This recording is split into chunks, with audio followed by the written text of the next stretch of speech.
Hi, my name is Douglas Bailey, and this is my PDP learning path. Upon taking the technology self assessment, the results showed me deficiencies in two areas. The first thing that I want to learn how to do is effectively evaluate educational technology tools and instructional software using evidence based practices recommended by the Online Learning Consortium, ISTE, and the WWC. So, looking at my infographic in front of me, what I did was I took each one of the letters in the SMART goals acronym and I added a brief summary. So for the first one, S, I want to produce a summary of what evidence-based practice entails and determine the differences and recommendations between companies that research and review at least two EdTech tools before the fall semester concludes.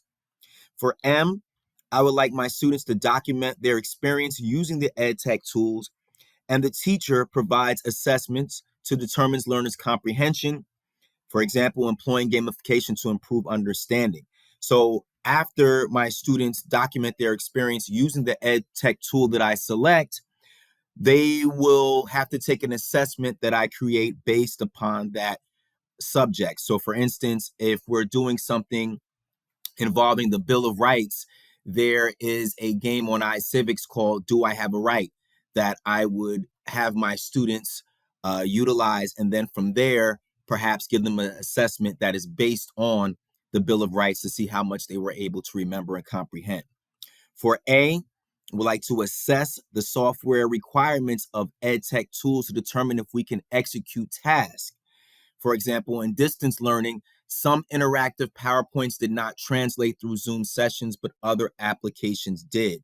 So when I finally finished the research and I picked the EdTech tool that I would like the students to document, I have to make sure that it's something that they can utilize either at home on their laptops, or is it mobile accessible?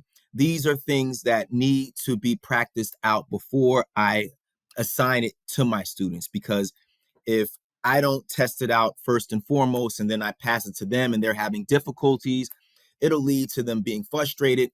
And 9 times out of 10 in my experience, once students get frustrated, if there's no teacher directly there to monitor them, they will just completely disconnect.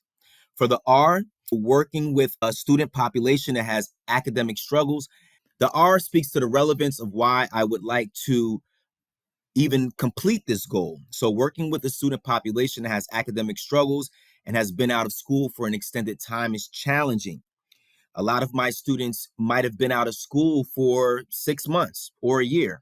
And even with the pandemic, a lot of students did not get the quality education that they deserved for many reasons, not necessarily just based on the school. It could have just been that the students did not have a strong enough Wi-Fi connection to be able to log on to online learning on a daily basis.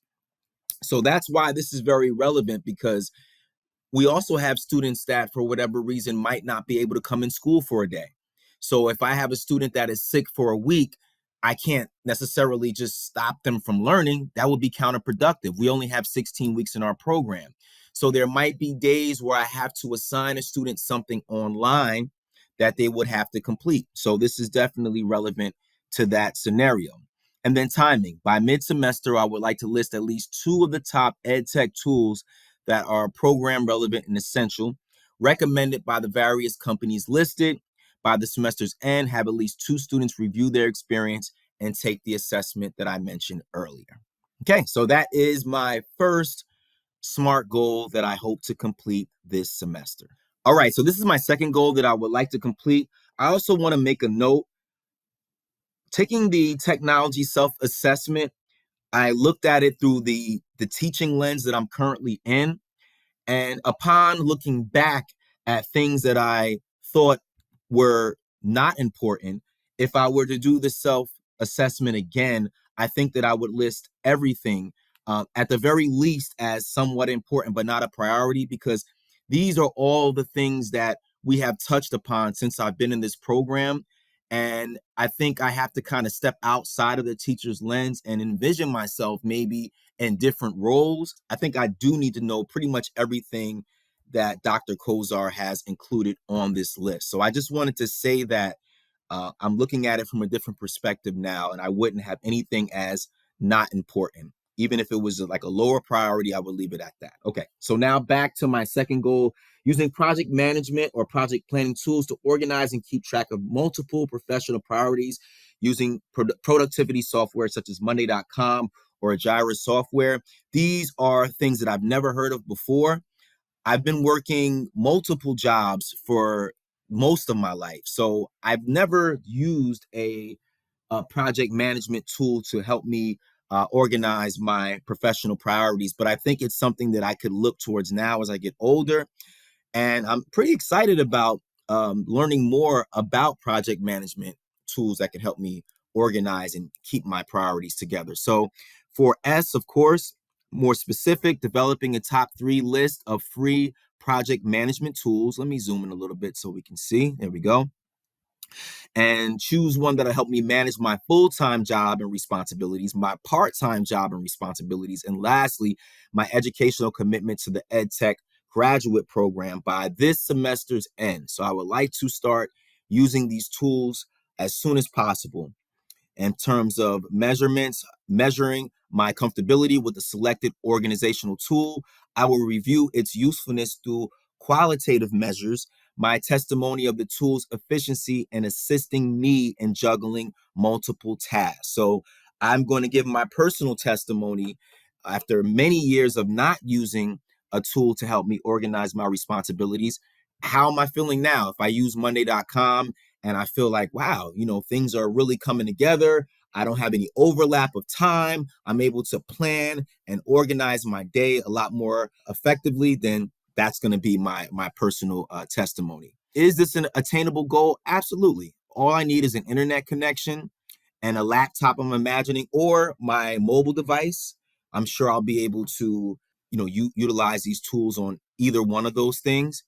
And then relevance. This is super relevant because all 3 things are necessary for my quality of life and continued career growth. I need to have both my jobs and I need to finish this program. So to be able to organize and give the proper attention to each 3 of those things is essential for me. And then, of course, last but not least, the timing. The results of this goal will be finalized at the semester's end.